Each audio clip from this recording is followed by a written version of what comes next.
Ayan mga best, nagluto si Tita Wena ng napakasarap na Surf and Turf Seafoods with a twist of ubod ng niyog. At kung paano nga balutuin yan, halika na at samahan niyo ko. Let's cook!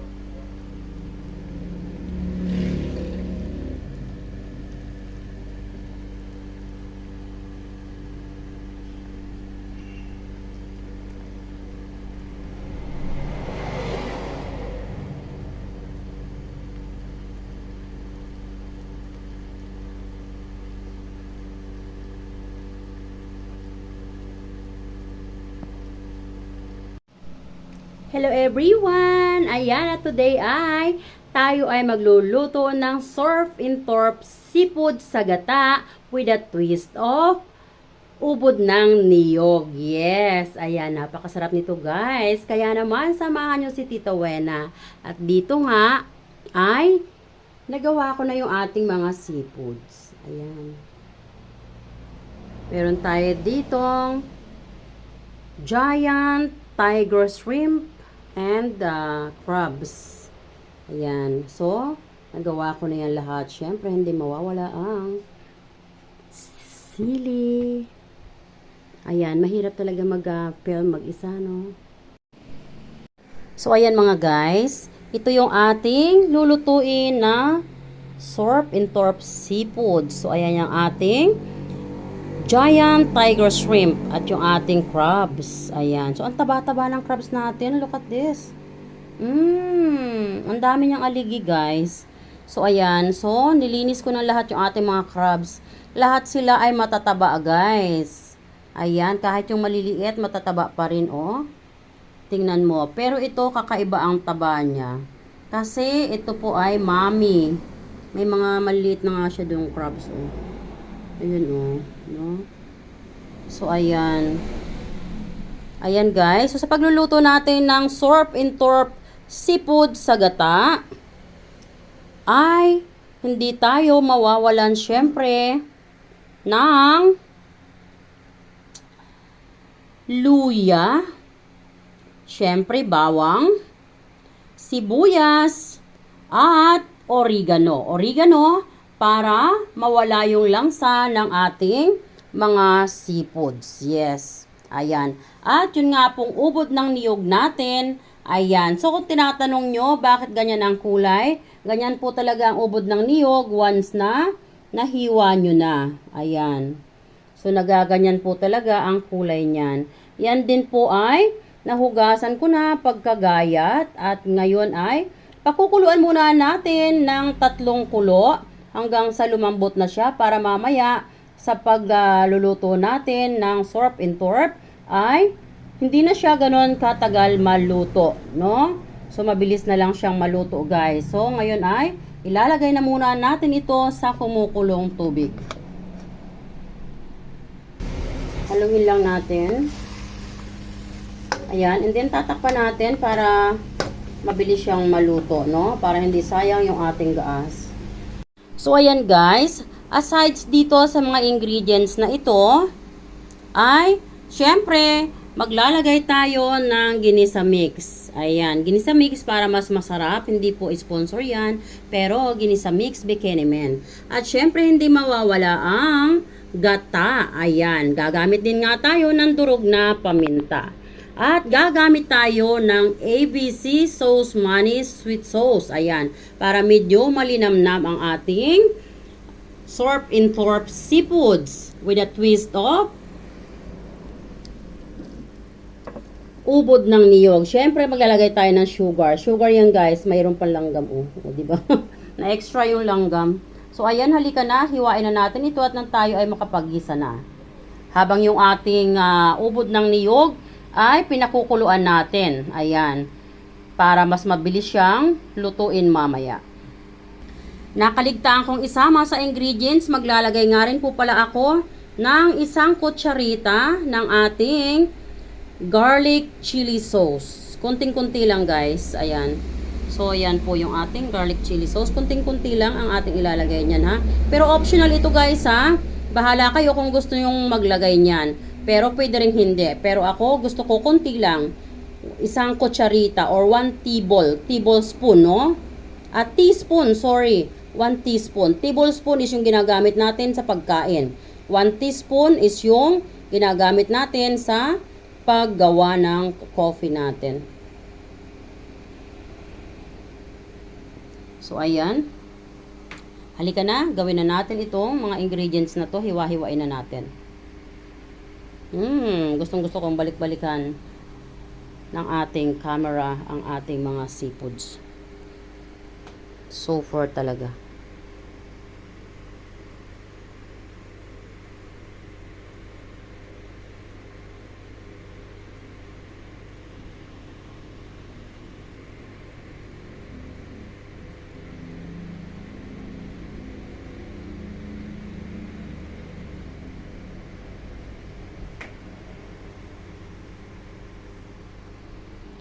Hindi ko na maipakikita sa inyo ang paghihiwa nito kasi wala akong camera person, ako lang mag-isa. So, hiwain ko na lang siya without showing all of you guys. So, ayan mga guys. Napakuluan na natin yung ating ubod ng niyog. Malambot na yan. Ayan. Parang labo ng camera ko. Ayan, lambot na siya. Ayan, so halika na. At tayo naman ngayon ay magigisa na. And then, yung ating mga ingredients ay nahiwa ko na. So, ito yung ating ginger. Siyempre, garlic. Minins ko ng konti para mabilis ma-extract yung lasa. And then, ang ating sibuyas. Ang oregano na pampatanggal ng langsa ng ating seafoods. Yes. Siyempre, nakakatuwa yung aking shrimp. Ang laki. Super giant tiger shrimp. Ayan.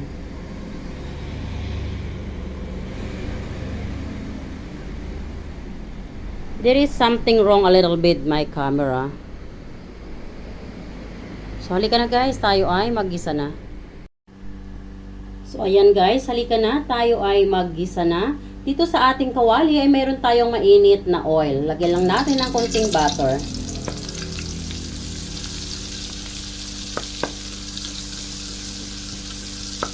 Ayan, at pwede na rin natin ilagay ngayon ang ating luya. Ayan.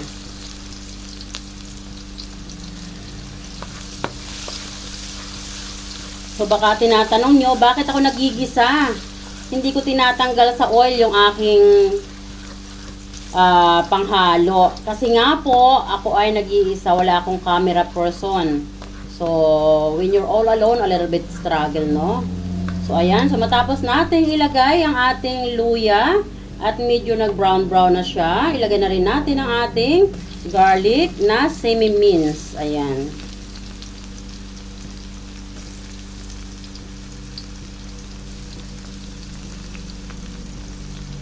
Haluin lang po natin. Bango.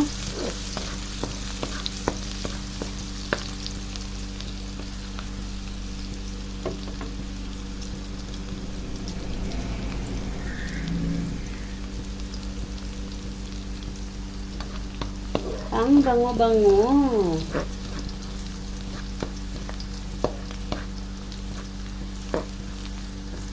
Hintayin lang natin na mag-golden brown yung ating garlic bago natin ilagay yung ating onions. Ayan. So, pwede na natin ilagay ngayon yung ating onions. Ayan.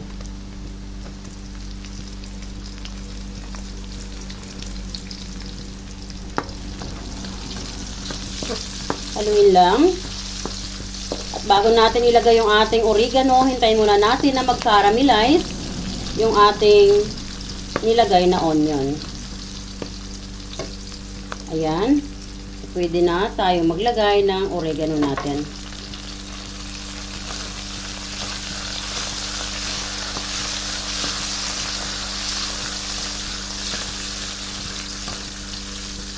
Bango-bango guys, promise.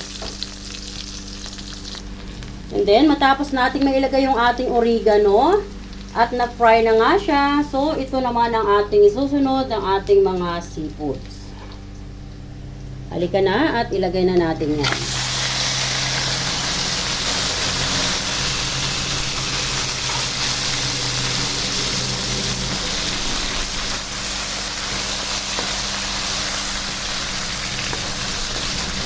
Sobrang bango guys, promise.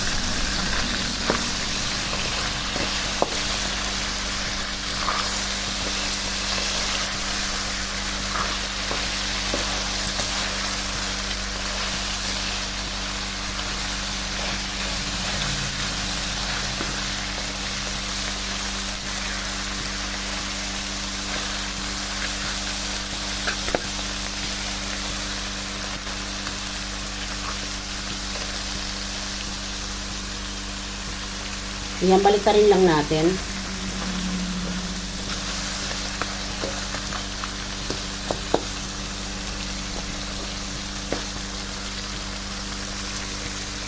And then, dito ay pwede na tayo maglagay ng ibang ingredients. Ilagay na natin ang durog na paminta. Kayo na lang po ang mag-adjust ng durog na paminta kung gaano karami ang gusto nyong ilagay. Kung gusto nyo na medyo may kick ng spicy, then dagdagan nyo. Pero kung ayaw nyo naman ng maraming spicy, then syempre, kunti lang ilagay nyo. Then, maglagay na rin tayo ng ginisa mix.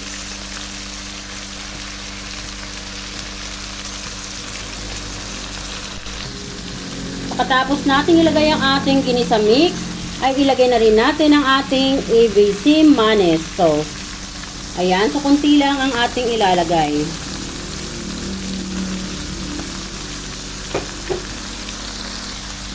Haluin muna natin bago natin ilalagay yung ating chili garlic sauce. Ayan.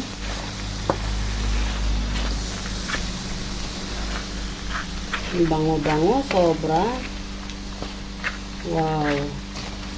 So, nakikita niyo yung sauce, guys. Diba? Awesome. Yummy, delicious. Ayan. Now, ay ilalagay na natin yung ating chili garlic oil. So, ayan guys. Ilagay na rin natin yung ating chili garlic.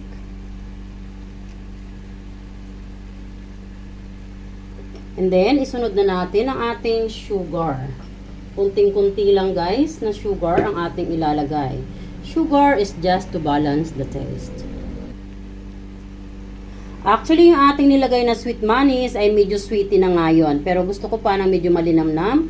Kaya tayo ay maglalagay pa rin ng sugar. Kunting-kunti lang guys. Ganyan lang oh. Ayan. So, pinch of sugar. Pagkatapos natin mailagay yung sugar, haluin ulit natin. At maya-maya ng kunti ay ilalagay na natin yung ating ubod ng niyog. Ayan, biglang dumilim yung camera ko. What's wrong?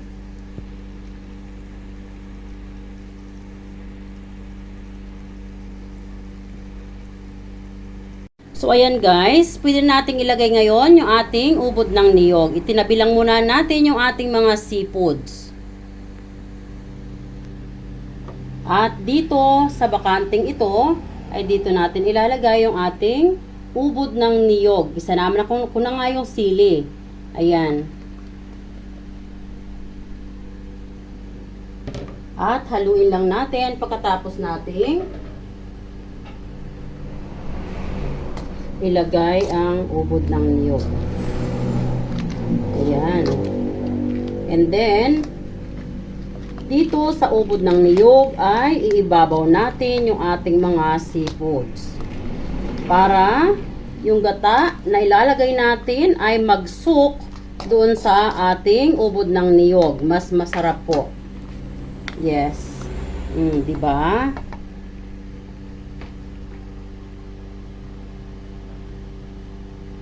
And then, now it's time para ilagay ang ating gata.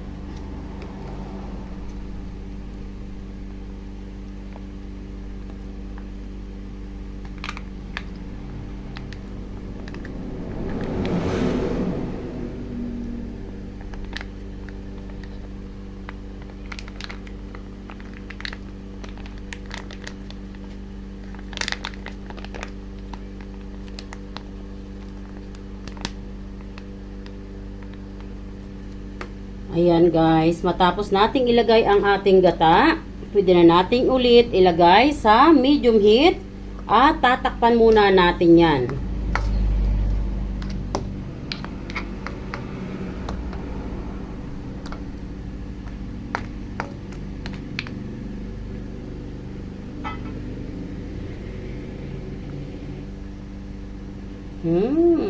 Delicious.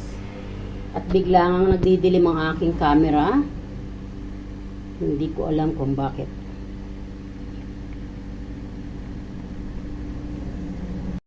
Ayan mga guys, so almost done ang ating Surf and Turf Seafoods with a twist of ubod ng niyog. Ayan, oh, delicious. Wow, look at that. Ayan, hinaan na natin ang apoy para naman hindi matuyuan ng sabaw, ng sauce, para tayo ay mayroong panglagay sa ating rice. Yes, ang sarap guys. Look at that.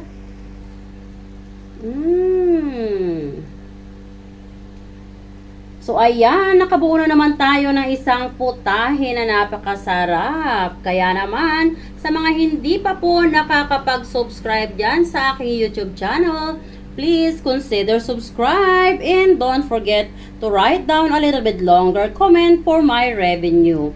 And also don't forget to share this video.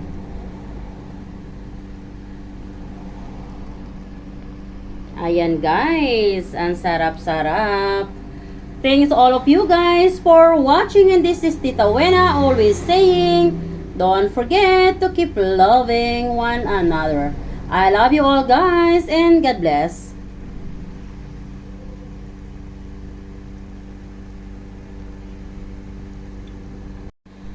So ayan mga best, naluto na nga ang ating Surf and Turf Seafoods with the twist of ubod ng niyog na napakasarap. Ayan. At sa mga hindi pa nga po nakakapag-like and follow sa akin dito sa Reels, follow for more sa mga susunod pa nating upload. At ito ang putahe ni Tita Wena, Surf and Turf Seafoods with the twist of ubod ng niyog na napakasarap. Look at that. Wow! Ang sarap-sarap niyan guys. At ang ating mga seafoods ay super fresh. Ayan. Delicious.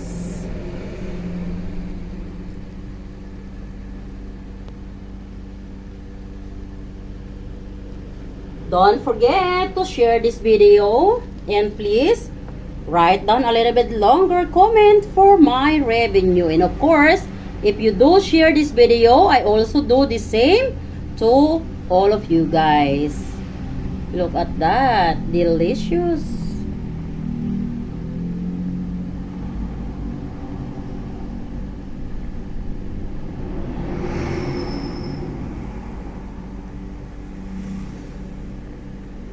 Thanks all of you guys for watching, and this is Tita Wena always saying, don't forget to keep loving one another.